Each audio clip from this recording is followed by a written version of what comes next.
வணக்கம். நான் கிராண்ட்மா பேசுகிறேன். எல்லோரும் மறக்காமல் சப்ஸ்கிரைப் பண்ணிவிடுங்க. கடந்த 2 நாளாக யோகி பாபு பற்றி தான் சமூக வலைதளங்களில் பேசிக்கிட்டு இருக்காங்க.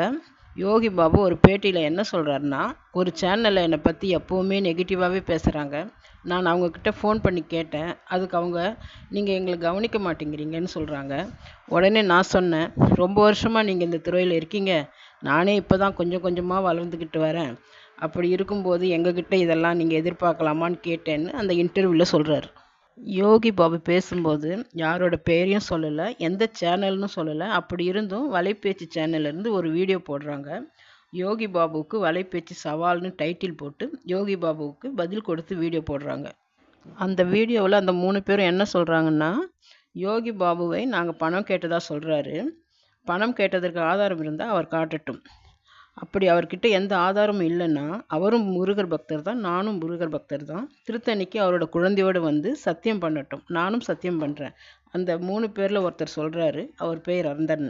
அடுத்தது நடுவில் உட்கார்ந்துக்கிட்டு இருக்கிற பிஸ்மி என்ன சொல்கிறாருன்னா, யோகி பாபுவை வச்சு படம் எடுக்கிற இயக்குனர் வந்து நம்மக்கிட்ட சொல்கிறாங்க, யோகி பாபு ஷூட்டிங்கில் ரொம்ப டார்ச்சர் பண்ணுறாரு, இப்போ எங்கள் பேரை சொல்லாதீங்கன்னு சொல்கிறாரு. அவர் சொல்கிறத தான் நாங்கள் சொல்கிறோம்னு சொல்கிறாரு பிஸ்மி.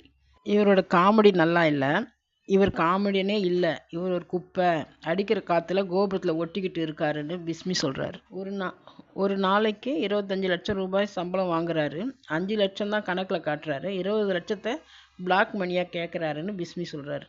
யோகி பாபு ஒரு உச்ச நடிகர் கையை பிடிச்சதாகவும் அந்த நடிகர் டோன்ட் டச் கையை உதறிட்டாருன்னு யோகி பாபுவே வந்து அந்த 3 பேர்கிட்ட சொன்னதாகவும், இதுவரைக்கும் அந்த உச்ச நடிகர் யாருன்னு நாங்கள் சொல்லலை, ஆனால் யோகி பாபுவோட கையை ஒரு உச்ச நடிகர் கையை உதறிட்டாருன்னு மட்டும்தான் சொல்லியிருக்கோம். இப்போது அந்த உச்ச நடிகர் யாருன்னு சொல்கிறேன், அந்த நடிகர் அஜித் தான். யோகி பாபு தான் எங்ககிட்ட சொன்னார்னு பிஸ்மி சொல்கிறாரு. நம்ம என்ன கேட்குறோம்னா, யோகி பாபு தன்னோட பேட்டியில் யார், எந்த சேனல் எதுவுமே சொல்லலை. அப்படி இருக்கும்போது இவங்க எதுக்கு யோகி பாபுக்கு பதில் கொடுக்குறாங்க? யோகி பாபு பொய் சொல்லியிருந்தா யோகி பாபு கிட்ட நேரடியாகவே கேட்டிருக்கலாம். அதை விட்டுட்டு குழந்தை மேலே எதுக்கு சத்தியம் பண்ணுன்னு சொல்கிறாங்க? யோகி பாபுவை ரசிகர்களுக்கு பிடிச்சிருக்கு, அவரோட படத்தை விரும்பி பார்க்குறாங்க. அதனால் அவரோட சம்பளத்தை உயர்த்துறாங்க. அவர் கஷ்டப்பட்டு உயரத்துக்கு வந்தவர். அவரை எப்படி குப்பைன்னு ஈர்த்துறன்னு சொல்லலாம்? இவங்களுக்கு யார் அந்த அதிகாரத்தை கொடுத்தது? என்னை யாரும் டோன்ட் டச்சுன்னு சொல்லலை, கை உதறி விடலை, எல்லோருமே என் கையை பிடிச்சி கட்டிப்பிடிச்சி என்கிட்ட அன்பாக தான் இருக்காங்க அப்படின்னு ஏற்கனவே மனோபாலா சேனலில் யோகி பாபு சொல்லியிருக்காரு. பிடிச்சிருந்தா லைக் பண்ணுங்கள், ஷேர் பண்ணுங்கள், உங்கள் கருத்தை பதிவு பண்ணுங்கள், மறக்காமல் சப்ஸ்கிரைப் பண்ணுங்கள். நன்றி, வணக்கம்.